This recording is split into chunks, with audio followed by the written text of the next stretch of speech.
우리는 나를 위해 십자가에 죽으신 주님의 고난을 기억하며 한 주를 보내고 있습니다. 그리고 오늘 우리에게 주신 주님의 말씀에는 주님이 당하신 총체적인 고난에 대한 이야기를 우리에게 해주고 있습니다. 우리는 주님의 고난을 생각할 때 십자가에서 육체적으로 당하신 고난을 중심으로 생각하지만 예수님은 육체적인 고통뿐만 아니라 정신적, 영적인 고통까지 함께 받으셨습니다. 즉 그리스도가 당하신 고난은 전인격적으로 당하신 총체적인 고난이었습니다. 주님은 우리가 잘 알다시피 육체적으로 큰 고통을 당하셨습니다. 손과 발에 굵은 못이 박히셨습니다. 손가락에 바늘이 살짝만 찔려도 얼마나 아픈가요? 가시 하나가 손끝을 찔러도 얼마나 불편한가요? 그런데 굵은 못이 양 손목과 발목에 박히셨으니 그 고통은 감히 상상도 하기 어렵습니다. 또 채찍에 맞으시고 가시관까지 쓰셨으니 얼마나 고통스러우셨을까요? 이러한 육체적인 고통도 정말 버거운데 주님은 정신적으로도 큰 고통을 당하셨습니다. 오늘 본문 마태복음 27장에는 예수님께 정신적으로 고통을 안겨준 네 부류의 사람이 등장합니다. 먼저 첫 번째는 로마 군병들입니다. 로마 군병들은 예수님의 옷을 벗기고 그 옷을 나눠 가졌습니다. 그 옷은 속에 걸치는 세마포로서 어머니 마리아가 손수 짜준 세마포 옷이었습니다. 당시의 어머님들은 성년이 된 자녀들을 위하여 손수 짠 세마포를 자녀들에게 선물하곤 했습니다. 그런데 그 옷이 군병들에 의해 벗겨지고 나눠지고 있으니 주님은 얼마나 마음이 상하셨을까요? 또 발가벗겨진 채 수많은 군중들 앞에 섰으니 얼마나 수치스러우셨을까요? 이뿐 아니라 29절 30절을 보면 로마 군병들은 예수님께 왕들이 입었던 홍포를 입히고 가시관을 씌우며 유대인의 왕이라고 조롱했습니다. 그리고 예수님께 침을 뱉고 갈대로 예수님의 머리를 치기까지 합니다. 이 행동에는 내가 우리를 구원할 왕이라면서 왜 이런 꼴로 있느냐라는 조롱의 의미가 담겨 있었습니다. 예수님은 십자가에 죽으시기 전에 로마 군병들에게 이런 조롱과 순환을 당하셨습니다. 그리고 두 번째 부류인 지나가는 사람들도 예수님께 정신적 고통을 안겨줍니다. 오늘 본문 39절 40절을 보면 지나가는 자들이 자기의 머리를 흔들며 예수님을 모욕했다라고 기록되어 있습니다. 또 성전을 헐고 사흘을 짓는 자여 내가 만일 하나님의 아들이여든 자기를 구원하고 십자가에서 내려오라고 외칩니다. 예수님은 온 인류를 대신하시는 자신의 몸을 성전으로 생각하시고 자신의 몸이 성전이기에 사흘 만에 부활하실 것을 미리 말씀하셨지만 이 위대한 진리를 모르고 오히려 조롱거리로 삼고 있는 것입니다. 그들은 과거에 예수님을 따르던 무리이기도 했습니다. 그들에게 이런 조롱을 들으신 예수님께서는 얼마나 심한 모멸감을 느끼셨을까요? 주님은 자신의 존재의 본질을 희롱당하신 것입니다. 또 세 번째 부류는 종교 지도자들입니다. 41절, 42절을 보면 대제사장들도 서기관들, 장로들과 함께 희롱하며 이야기합니다.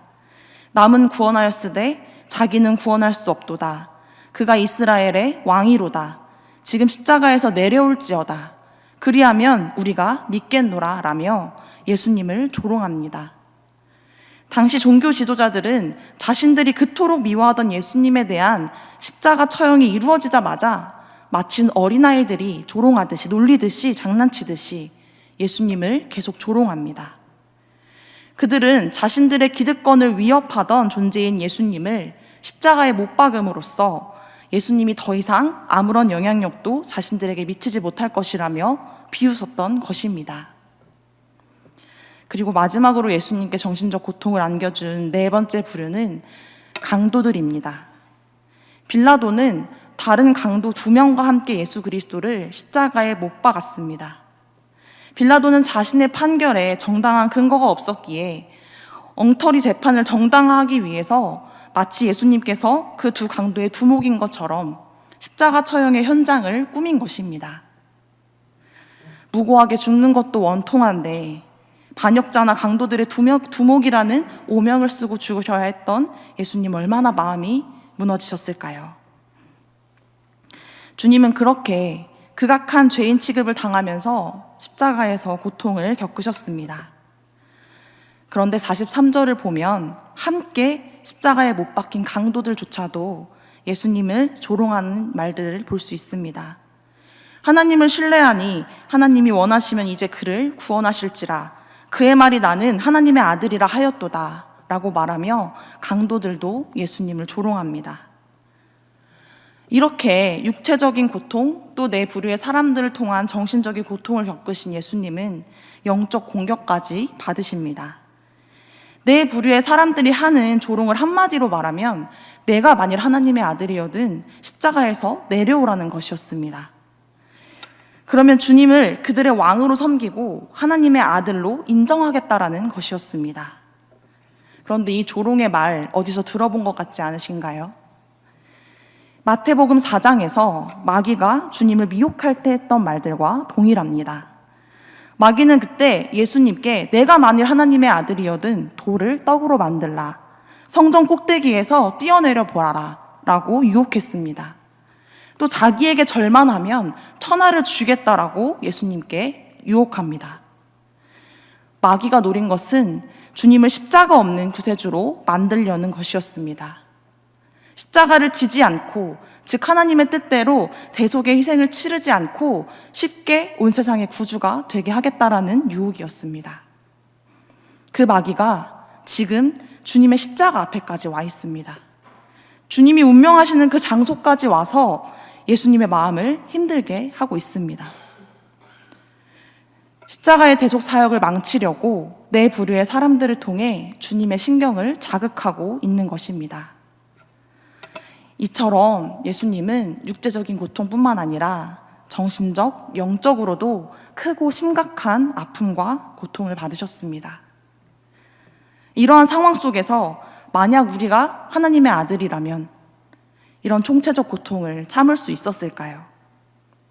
내가 예수님과 같은 능력이 있다면 나를 조롱하고 무시하는 소리들을 듣고 참고 가만히 있을 수 있었을까요? 그런데 예수님은 자신이 가진 힘과 능력을 쓰지 않으셨습니다. 십자가에서 육체적인 고통도 힘든데 정신적, 영적 공격까지 다 견디며 참아내셨습니다. 그들이 말하는 대로 충분히 이루실 수 있는 능력이 충분히 있으셨음에도 참으셨습니다. 우리가 다 알고 있듯이 예수님은 죄가 없으신 분이십니다. 억울하고 화도 나고 답답하고 왜 안 그러셨겠습니까? 그럼에도 주님이 참으신 이유는 자신을 위해 이 땅에 오시지 않았기 때문입니다.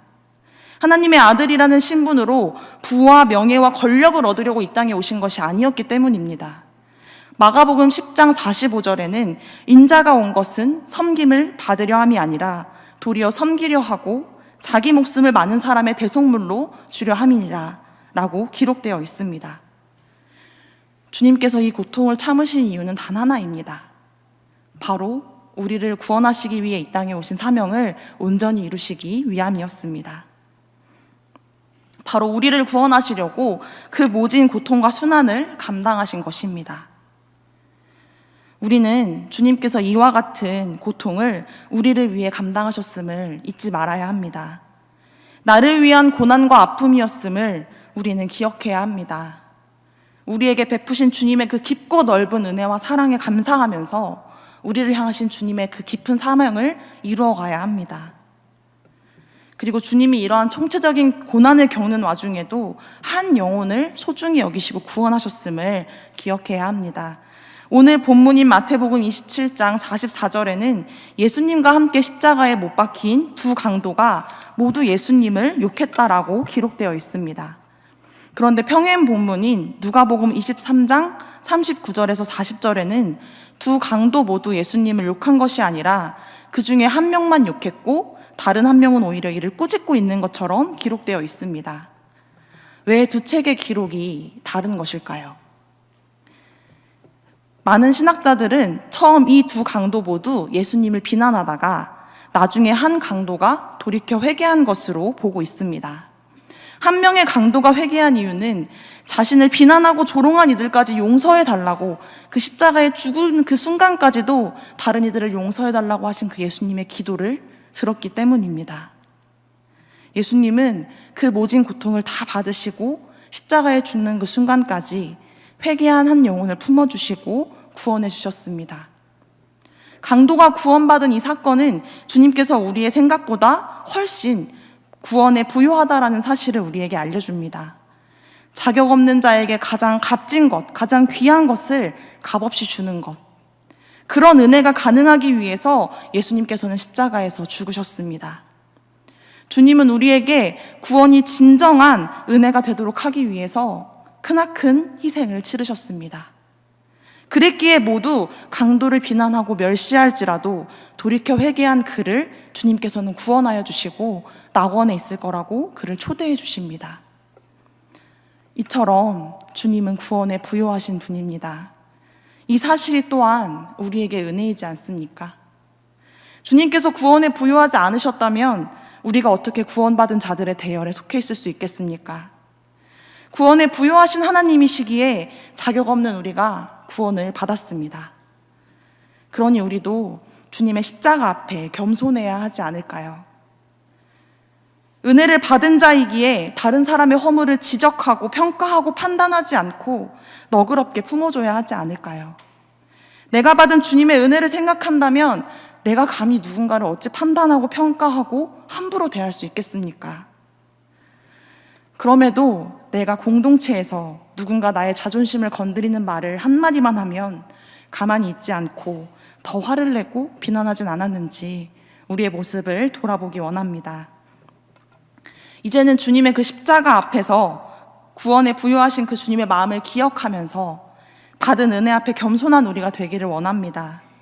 십자가에 달리신 순간에도 구원의 은혜를 베푸신 그 주님의 마음을 기억하면서 겸손한 마음으로 우리가 받은 은혜를 다른 이들에게 전해서 다른 이들도 주님께 돌아올 수 있도록 인도하는 믿음의 자들이 되길 소망합니다. 또 강도 두 명의 모습이 비교됩니다. 한 명은 회개하고 돌이켰고 한 명은 회개하지 않았습니다. 우리가 연약하여 때로 죄를 짓는 그 순간이 있을지라도 우리는 바로 돌이켜 회개해야 합니다. 하나님은 상하고 통회하는 마음을 결코 멸시하지 않으시며 용서해 주십니다. 우리는 죄를 지은 후에 신속히 회개하고 주님의 자비를 구하는 현명한 주님의 자녀들이 되어야 합니다. 사랑하는 성도 여러분, 우리도 오늘 주님의 십자가 아래에 있습니다. 오늘 우리는 주님의 십자가 아래 어떤 모습으로 있나요? 주님의 은혜로 구원받았음을 믿는다고 하면서도 구원이 얼마나 큰 은혜인지, 얼마나 복인지 잊고 살아가고 계시진 않으신지요? 주님이 나를 위해 받으신 그 총체적인 고통을 외면하며 살아가고 계시진 않으신지요? 회개하지 않고 나의 못난 자아가 계속적으로 주님 앞에 죄를 짓고 있진 않은지요? 때론 그 십자가의 은혜가 나에게 주어진 특권인 것처럼 생각하며 여기며 살아가고 계시진 않으신지요? 구원을 위해 지불된 것은 예수님의 고난뿐이지 우리가 지불한 것은 아무것도 없습니다. 값없는 은혜 앞에 겸손하게 그리고 감사하며 살아야 합니다. 정말 구원을 확신하고 그 구원의 의미와 주님의 희생이 나로 인한 것임을 안다면 우리는 달라져야 합니다. 계속 나의 못난 자아를 십자가 앞에 못 박고 주님을 닮아가기 위해 노력하며 살아야 합니다. 혹 연약하여 죄를 짓는다고 하더라도 바로 돌이켜 주님 앞에 회개해야 합니다. 그리고 구원에 부요하신 주님의 마음을 기억하며 우리의 삶이 주님을 증거하는 귀한 축복의 통로가 될 수 있도록 노력해야 합니다. 우리의 믿음이 약해져서 이런 사명이 무뎌지고 그 은혜가 무뎌질 때 다시 한번 주님의 십자가를 바라보기 원합니다. 십자가 아래에 서서 그 주님의 귀한 은총과 사랑을 다시 한번 기억하기 원합니다. 그래서 십자가 앞에 겸손하게 행하며 내가 맡은 사명을, 주님께서 우리에게 주신 사명을 감사함으로 기쁨으로 헌신하며 나아가는 귀한 우리가 되기를 축원합니다.